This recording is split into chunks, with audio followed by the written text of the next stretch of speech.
Assalamualaikum warahmatullahi wabarakatuh. Selamat pagi dan salam sejahtera. Kali ini berjumpa lagi dengan Bu Erna tentang menganalisis teks cerpen.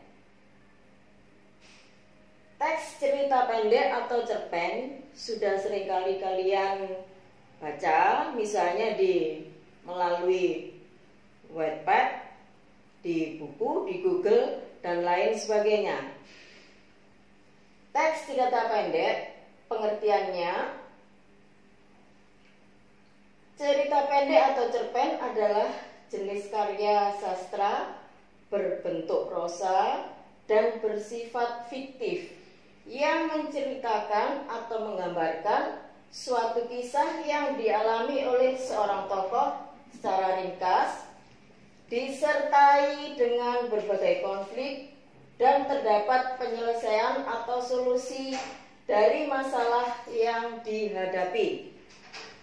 Berikutnya, unsur pembangun cerpen terdiri dari dua, yaitu unsur intrinsik dan unsur ekstrinsik.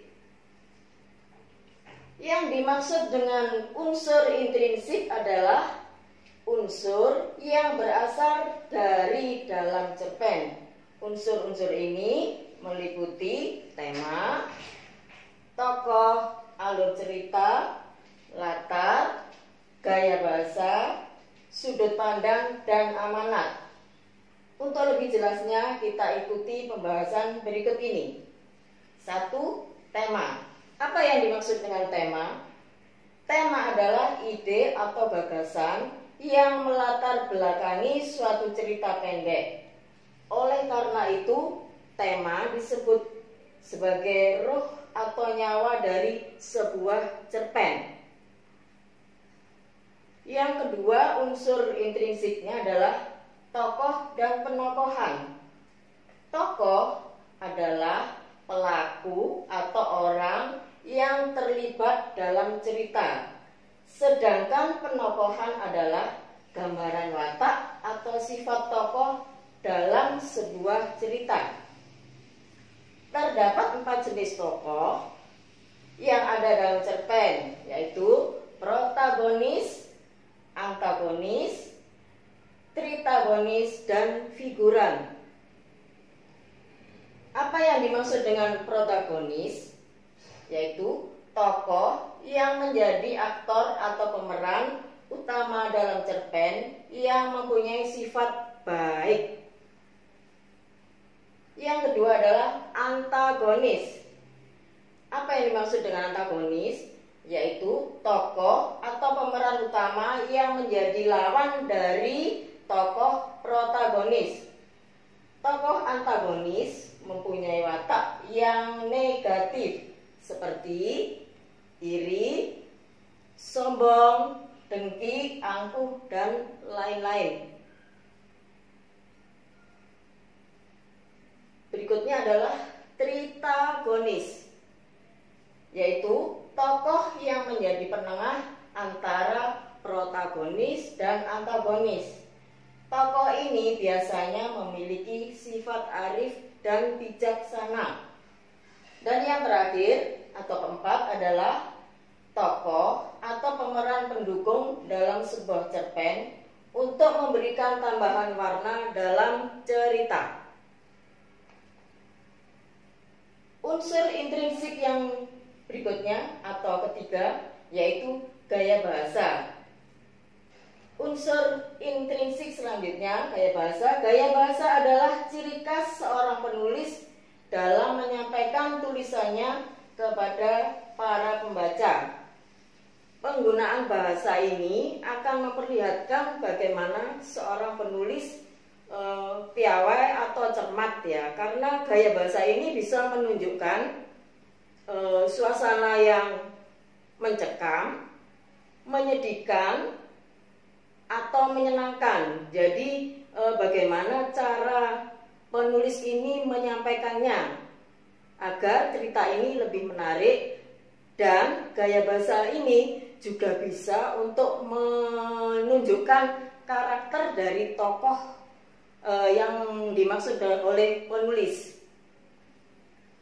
Yang keempat, amanat. Amanat adalah pesan moral atau pelajaran yang bisa diambil dari cerpen. Pesan moral biasanya disampaikan tidak tertulis secara langsung dalam cerpen atau secara tersirat saja, dan bergantung bagaimana seorang pembaca memahami cerita pendek. Alur, yang kelima ya, unsur intrinsik. Yang kelima, alur. Alur adalah urutan jalan cerita dalam sebuah cerpen yang disusun secara kronologis. Dalam definisi lain, alur artinya rangkaian cerita sejak awal sampai akhir. Jadi seorang penulis harus bisa menceritakannya dari awal sampai akhir secara logis. Yang keenam, setting atau latar. Latar memuat 3 aspek, yaitu waktu, suasana, dan tempat. Latar atau setting memberikan gambaran konkret mengenai cerita yang ada dalam cerpen. Misalnya di sini ada yang bersifat faktual atau imajinatif. Faktual misalnya contohnya, Ridho dan Sylvie berangkat sekolah bersama-sama. Nah, ke sekolah ini adalah bersifat latar tempat yang bersifat faktual. Kemudian ada contoh lagi, Supratman hatinya berbunga-bunga karena bertemu dengan Aryani, seakan-akan hidup di negeri di atas awan. Nah, ini adalah latar yang sifatnya imajinatif, latar tempat yang bersifat imajinatif. Berikutnya, ketujuh, sudut pandang. Sudut pandang atau point of view adalah arah pandang seorang penulis dalam menyampaikan sebuah cerita, atau dengan kata lain, cara penulis memandang dirinya dalam sebuah cerita. Unsur berikutnya, unsur ekstrinsik, adalah unsur yang ada di luar cerpen, yang terdiri dari latar belakang masyarakat, adalah hal yang mendasari seorang penulis membuat sebuah cerpen yang mana menyangkut kondisi lingkungan masyarakat. Yang kedua, latar belakang penulis. Latar belakang penulis adalah faktor yang ada dalam diri penulis sehingga mendorong penulis dalam membuat cerpen. Ya, itu tadi adalah penjelasan mengenai menganalisis unsur-unsur pembangun cerpen. Untuk latihannya bisa kalian lihat di buku paket kelas 11 halaman 118. Untuk kali ini saya akhiri, sekian dulu, sampai jumpa berikutnya. Wassalamualaikum warahmatullahi wabarakatuh.